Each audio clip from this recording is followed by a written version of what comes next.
All right, folks, I'm here with Tim, and you're one of the organizers here?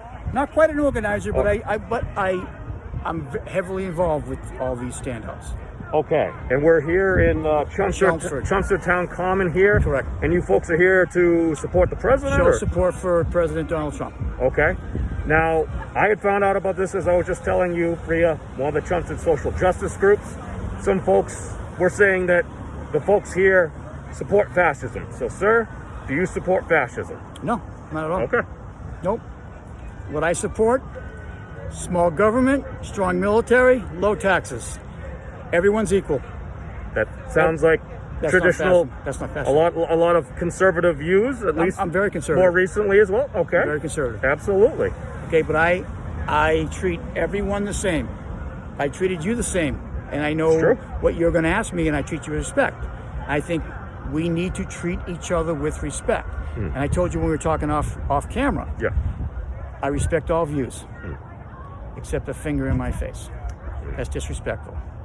But we're not fascists. None of us are. None of us are racist. Oh, I can't speak for everybody. I can tell you myself, my wife, and my son over there are far from racist people. Far from it. I can tell you that flat out. Just because I support a man that the Democratic Party threw the worst candidate you could possibly imagine, and I'm a veteran. And you take a poll on veteran, no matter what their political views are, they despise her. So you got yourself in trouble by throwing her into the mix. Bernie Sanders was a better candidate than she was, and they kicked him right out. That's the second time they've done that to the man. Okay? And that's your issue. So you gave me an option: Hillary Clinton, Donald Trump. I'll pick Donald Trump.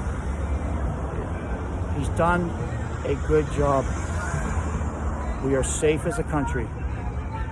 Tell me where we've had any terrorism in our country from our enemies. We've had homegrown terrorism, but that's because of the police department. Donald Trump didn't do that. Donald Trump didn't shoot anyone in the back. What can he do? What would you say to the president's rhetoric, primarily via the social media platform Twitter? I hate it. Okay. I despise it. I wish I'm in the t-shirt business. I should do it. I should do a t-shirt that says, if you stop your tweets, you will repeat, because the tweeting bothers me. Yeah. Because it's akin to two adults having a conversation, and you and I are working it out. Right. And then someone on the outside throwing their digs at both of us to incite more. And I do have an issue with his tweets. I do. I wish you would stop that. I wish. It bothers me to no end. But like I said, he's doing a great job. And he's in office because the Democrats threw Hillary Clinton at him. And they laughed at him too. And when you laugh at someone you support, you're laughing at us. So we'll go and vote. I mean, it's simple. But I will tell you, back to the fascism thing, there isn't. Again, I can't speak for some people. I don't know half these people. Okay. I don't believe there's fascism here. I just don't. And the BLM protesters that we encounter, they're all white kids. Okay. I'd love to have a respectful debate with them, but they call you a racist and they stick their finger in your face when you're trying to talk to them calmly. You're mad, huh? Okay? Kind of ends a lot of the conversation. That's my wife. Let's make sure I don't say anything. So, what are your thoughts with what's going on in the country and stuff? Because we're seeing violence, we're seeing protests, we are seeing rioting. Yep.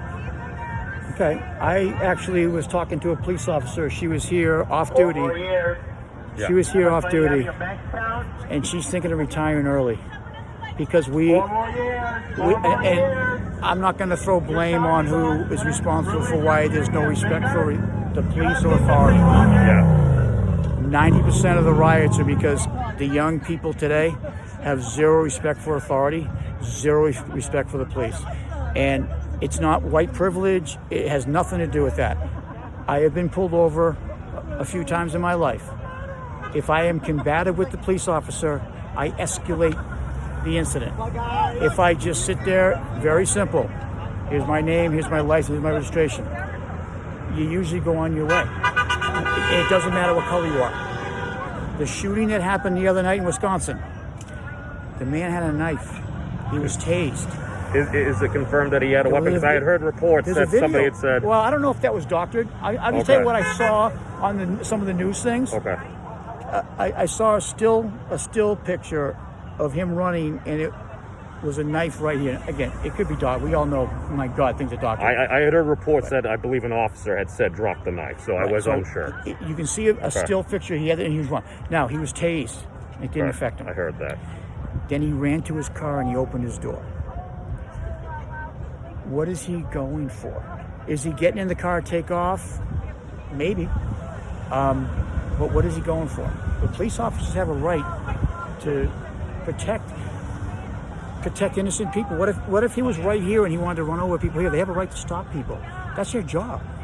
His children were in the car, yes. and again, he was shot in the back. Yes, I know. That wasn't. I don't approve that. Right. Okay. But here's the problem, though. This is my opinion. If they tackle him and take him to the ground, all hell breaks loose. If they shoot him, all hell breaks loose. The police are in a tough spot. I think they're in a tough spot. What do? They have to. The blue line is the line between bad and good. Yeah. Their job is to protect us. He wasn't the squeaky clean guy that they want to say he was, because he has a record. I feel bad, but he's alive though. But his mother came out today and said he would be disappointed with the violence that's going on today. That's telling. That's a good mother. She knows him better than we do, and I'll take her word for it. It's a mother who came out and said, "Stop it, please." So again, I think people use situations like that to freely riot because that's what they want to do. I had heard reports that one individual was alleged that they couldn't even pronounce the name of the town. So you got folks from out of town coming up. I used to work within the greater the night scene and stuff, and usually closes. You got the workers there, and then the folks that stay after, and things can happen. So it can happen. I mean, I just think there's good people of all colors. There's bad people of all colors.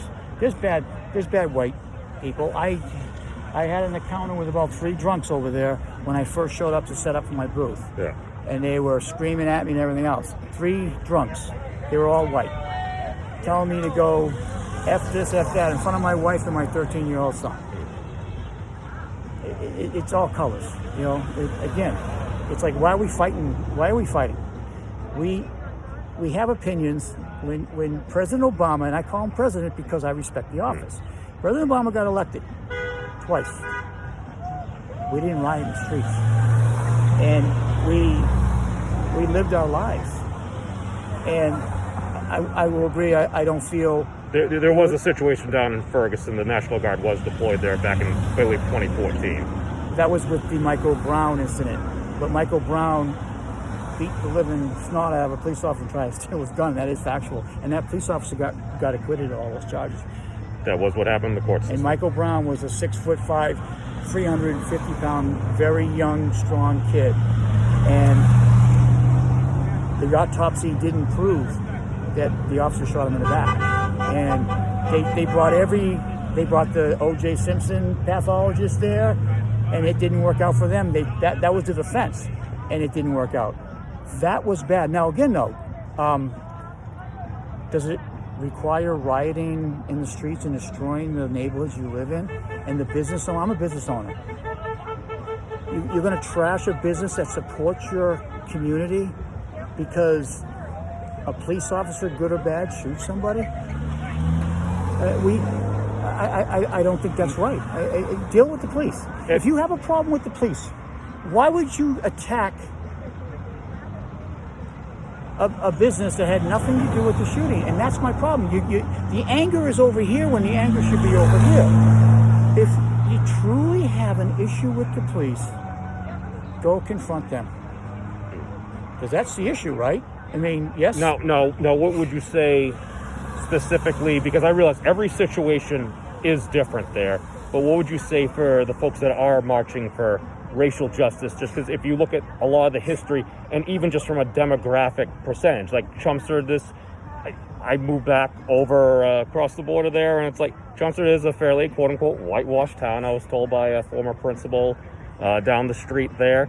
And here's the thing: if the police get a call, and you're in a place that's demographically, you're a very small minority, if you get a call for a black man, chances are maybe you didn't do something, you get pulled over. So you think we have ways we can kind of correct that, or at least work in a better direction? What are your thoughts? I mean, I think. Well, I don't agree that we disarm the police or we defund the police or we bring a social worker with the police when they go out. But I think the police need to be trained and how to talk to people. Like, I'm a salesman. I can walk in a room and sell people, and it could be Democrats, massive liberals, Trump supporters. I can sell them a product because I know how to talk to people. And I think that's how you talk to someone.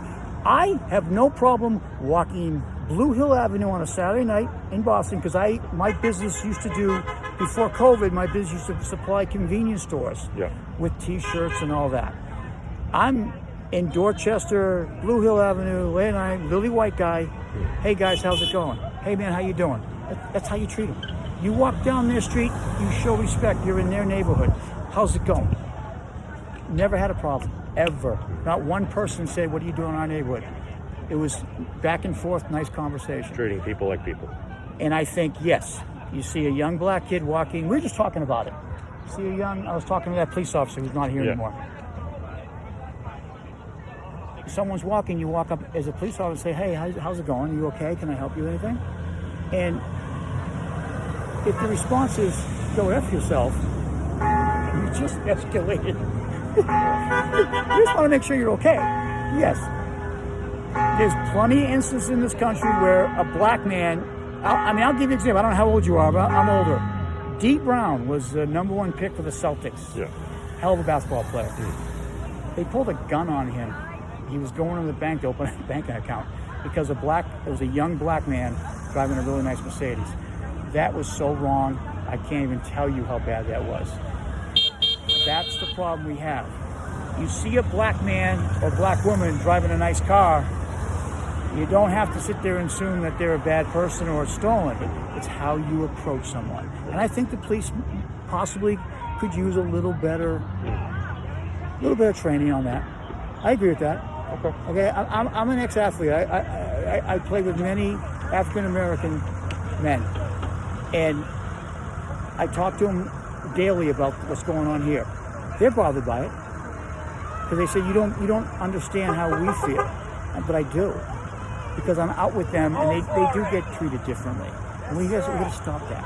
We gotta stop that. We just gotta stop it. Don't be afraid. You see you're in Boston, you come up with 15 young black kids walking by you. Don't act scared.